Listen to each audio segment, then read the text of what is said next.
Banzembo il y a jusqu'à salaire qui bango Josex les allées là vous allez graver la mémoire na bango no ba souvenir ya makati za na banzembo sala banzembo wana ya mom te kolisa la biso na ma oyemba moto na moto za conscience ya oyeba ke liwa peza la tant on a dit sangaliwe za rapasi sangaliwe za rapasi mais entre autres je vis aussi sa souffrance je me suis dit nzamba sala et grâce à que nos paiements nzeleza ya mutu nyonso mutu akotika libanga za te oni liwa eza eloko eyaka mpe koteya bato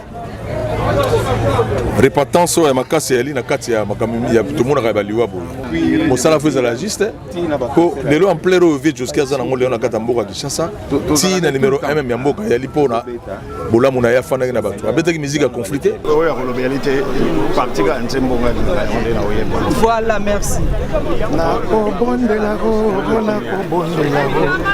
nakokanga motema kote tobanga maye ponini nzambe asala eloko oyo ngai mwana moto ondela la vie motema dire na supporte nyonso makambo seyo joski la CPP TV officielle et CPP TV officielle. C'est quoi encore le mot que je dois dire? Les mots, ce sont les mots de douleur. D'avoir perdu un grand frère et un aîné, pour moi, un modèle pour moi, ça fait très mal. Le Seigneur en a décidé et nous pouvons lui rendre grâce. C'est tout ce que je peux dire pour le moment. Aujourd'hui, on voit papa Toski moi trop na mikili ya poto bon oyo ki sangola ki papa Toski malgré tout ça la biso so matiki biso oya magi message wana non non même na kinya na zoza même na ba maladi na zoza na tant on a dit sangaliwe za rapasi sangaliwe za rapasi mais entre autres je vis aussi sa souffrance je me suis dit nzamba sala et grâce à que nos paiements parce que nazaki uzala na yemingi je voyais aussi sa souffrance parce que maladie, vraiment, il souffrait. Donc, c'est une grâce qu'il y a qui n'a pas coupé ma chimia, mais ça fait toujours mal. Mais on n'en peut rien parce que les autres sont pour na Joski, mais événement autre, tout ça n'a sous pour na Vieben Yamabo, tout ça n'a sous pour na Papandombe, pour na Vessimaro. Donc, les gens sont là, famille naie, malgré toute assistance, qui vraiment mini pas na pas de ce qui est à Mokuta. Au bas, je dis beaucoup sous ya Rolanda une émission Mokola. Il va si mani ou pas na.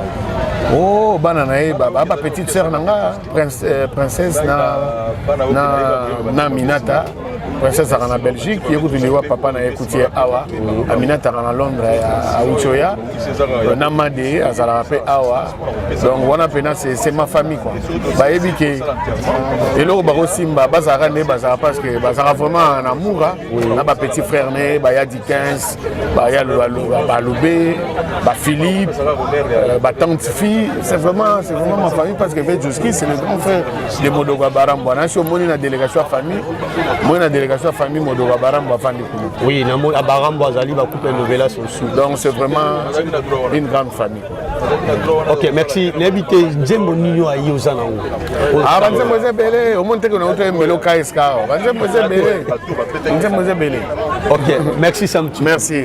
Et ozala ezaki pe mieux tout le monde ba mission nyonso na kata Kinshasa au bazar présent au Nzambe azana bango la pesi bango moyo ba pesi bango santé malam bazala bondeko karma pa bengi biso bia za dans l'hôpital mais sinon bazana biso nyonso na kata Kinshasa na bazana poto on est de cœur nzeleza ya mutu nyonso mutu akotika libanga za te donc message ezali omoni liwa eza loko yaka pe koteya bato repentance ya makasi yali na kati ya makambo ya tomonaka ya baliwa boye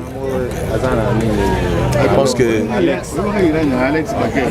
moto na moto a conscience ya koyeba ke liwa mpe ezalaka mosala fo ezala juste po lelo ampleur oyo vie joski aza nango lelo na kati ya mboka ya Kinshasa ti na numéro 1 meme ya mboka yali mpona bolamu na ye afandaki na bato abetaki musike ya conflité ayembaki banzembo ya éducation makasi oyo biso lelo tozoyemba afandaki na bato malamu eloko nakoloba kaka biso mpe toyekola oyo bayekolaki yango te oyo bazalaki nango te bakoki kozwa yango menga naza na mo expérience ya koyekola yango nayekolaki yango déjà ememinga mwa bien déjà tala bamisanga na problème te surtout bino bajournaliste kaka botika biloko na bino bozoya nango parce que bajournaliste mpe boye kokabola mpe mokili makasi tala boye na eloko moko boye nasali no interview bien bokoki koloba kuna botala ndenge nani alobi ya panzi biloko wana ebomi mpe biso bamusicien or biso na bino toali 50-50 parce que ndenge nga nakokuta monde ya bajournaliste tozalaka 50-50 mais tala bino ndenge boye na monde akokomisa biso pamba parce que titre mosuka ya pambo tie moto atali yango atala interview alobi déjà mabe asiliki déjà donc nga mpo na nga nazomona mikolo koya kuna ndire nazala na nga na journaliste moko te su te nasala kaka je na nga moko bato bakotalaka makambo na kati ya je na nga mpo journaliste na koyamba o bien poliment mais okoki kosala okoki kokoma titre oyo famille ya mutu be ndeko moko aza musicien akosepela nango te donc eloko wana na répondre oyo ndenge mpona kolakisa yo ke biso ngani bamusicien atuka neti nga namona bamusicien baza namona problème moko joski Kambukuta chanteur monene na pays babatela kombo na ye bazala ini basimba banzembo na ye mpo banzembo na ye mpo na nga so nalobi eza éternellement na memi masumu mpa nzambe me banzembo na ye mpo na nga eza banzembo biso tozalaki na mokili nazalaki omona ba 2 ans mais lelo nazokokusa 50 ans en novembre mais tokuti banzembo na ye kaka toujours na succès et nga nazwi chance ya na ye simaro masi azoyemisanga banzembo na ye e banzembo na ye banzembo ti lelo ezaka bien koleka même ya biso tosali.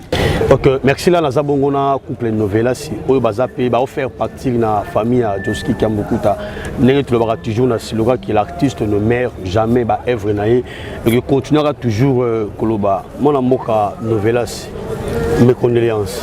Merci. Palanga geti sa moza mopayate comme si pe bato bazui bakuya na ngana yote bakoyebi déjà que tozala déjà à la complicité quoi. Oza nani la famille ya Joski Kambukuta. Ben Joski Kambukuta ya nanga. Oui. Nous sommes bien qu'il y a Joski. Donc comment il y a nanga propre parce que ba famille na biso ba maman na biso baza vraiment bandeko. Oui. Donc maman ba Joski Kambukuta là qui ça ba maman na biso de balamba ka ba mwande du coup biso toko passer inaperçu te. Oui. Que tu es un grand frère na biso asuka parce que tu es na poto yenda za ki neti mukonzi. Nous avons dit ce problème de Mambabala, Banini. Exactement, il fallait un dazala. Après, Botan a Zongi, on a la Serge, Moussou Sopa Yembaka, Papa na Nino. Après, c'est comme un dans succession. C'est section. N'habité, on voit que Joski Kambukuta a ébi na rotika biso. Yambaki Sangowana na l'olengini. Ben, vu que tu as internet, oui. Donc du coup, tu as souvent internet. Vous avez déjà un ingénieur. Nous avons une nouvelle thème, nous avons internet. Donc on a fait Facebook, on a page à grand frère Radical ça. Oui. A dit que non, je viens de perdre notre frère tout ça. Alors du coup, tu as un coup de fil, papa, tu bien tu organisation, tu bien kin tout parce que les bisous et puis en dehors de tout ça là, atterrissage forcé. Pour la légende. Oui. Lelo malgré tout ça na kati ya famille na mais est-ce que surtout le appel souvenir va souvenir nini ya makasi aux gens surtout sur le plan musical il y a Joski Kambukuta. Bon on a vu que tant il y a banda biso za ba amike. Oui très bien. Déjà tous ba amike il y a déjà na succès. Tu vois na âge on a tout cha makaming te ba si nous ya star. Hein ayemba na OK jazz, tout le monde est pas besoin na ndaku ba matanga ba nini. Mais après tant tourment pour la tourment on va ba chandra ba le monde c'est tout un de salamo à succès na ndera mukete ogoye mbaw na mungo Ok, merci. Comme d'habitude, on a un couple Novelas, mais on a un propre. Tu vas y aller, on a comment là, comment on a nos propres amis, bon, passer par maman micro. Elena. Elena. Moi aussi à Elena Monte, moi aussi à Jessie Joris MTZL. Autrement dit Montezolo. Matezolo. Donc il peut s'appeler maman micro, merci maman micro nebi que boza déjà novelas. Bango ba la rabo. Bango ba la rabo. Nebi te sogi bango ba la confier le milieu sans la femme, moi je ne saurais pas vivre l'autre. Donc il va là bolingo makasi. Mes condoléances aussi. Merci. Kinya Kinshasa déjà. Deux fois, trois fois déjà. Là c'est la troisième fois. Troisième fois. Ouais.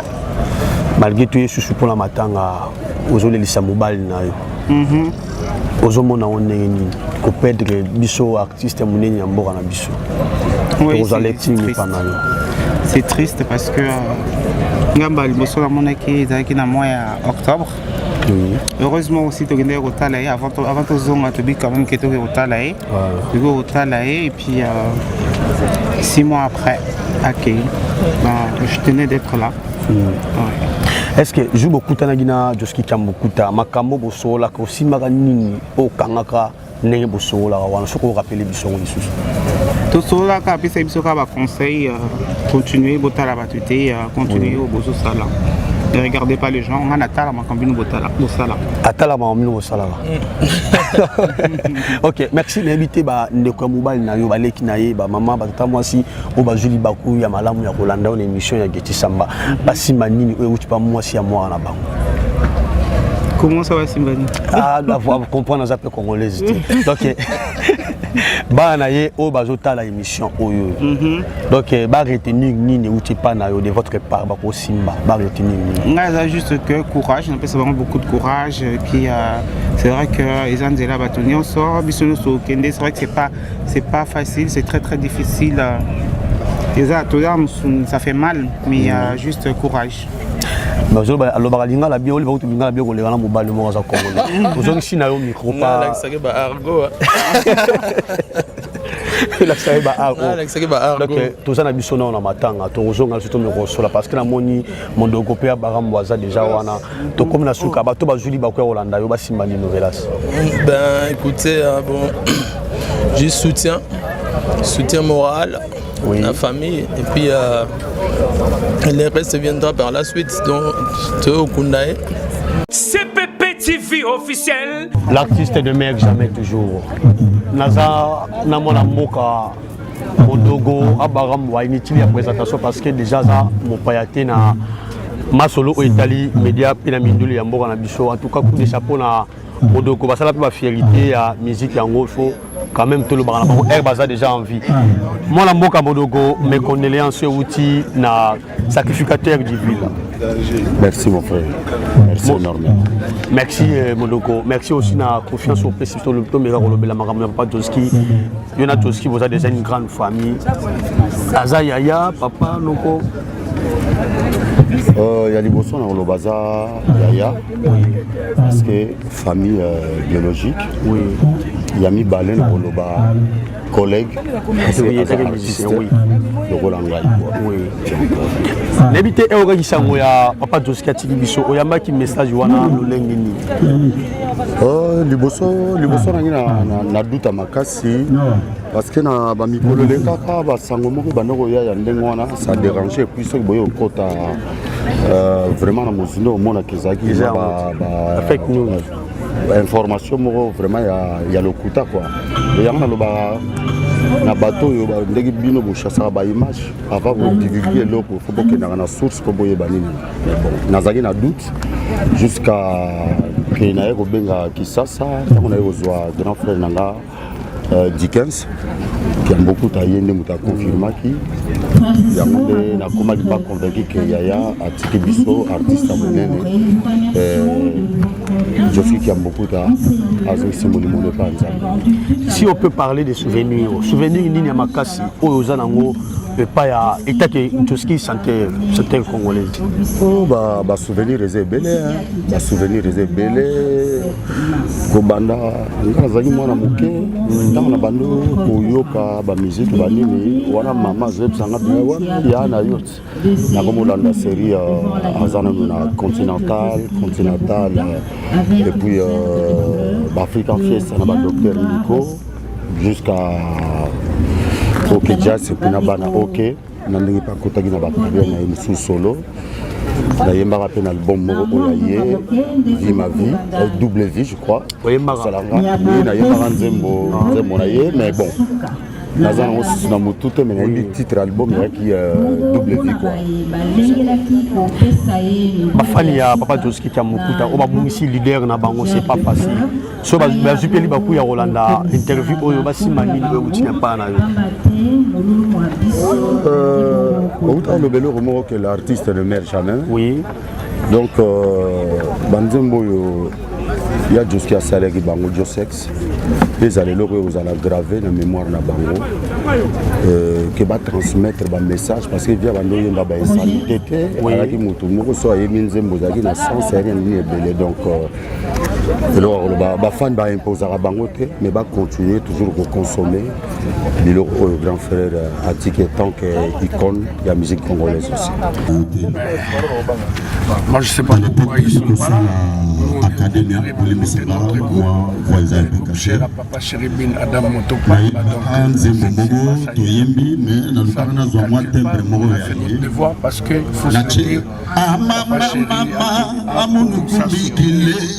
notre papa depuis la genèse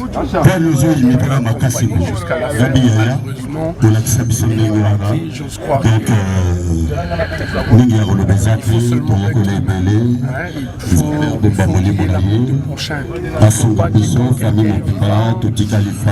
sourire, disons thème, on a dit ce qu'il fait, après quand il y a un souci, comme le dit toujours papa Chéri, on ne fait pas la fête, ça brûle le vin. Nous sommes immortels, papa qui vraiment te remercier bato nyonso bakonzi nyonso ya mboka na soutien oyo napesi biso en tout cas merci papa donc à cœur ouvert on est attristé. Plein de grâce, le Seigneur est avec vous. Vous êtes bénie entre toutes les femmes et Jésus, le fruit de vos entrailles, est béni. Sainte Marie, Mère de Dieu, priez pour nous pauvres pécheurs, maintenant et à l'heure de notre mort. Amen. Plein de grâce, le Seigneur est avec vous.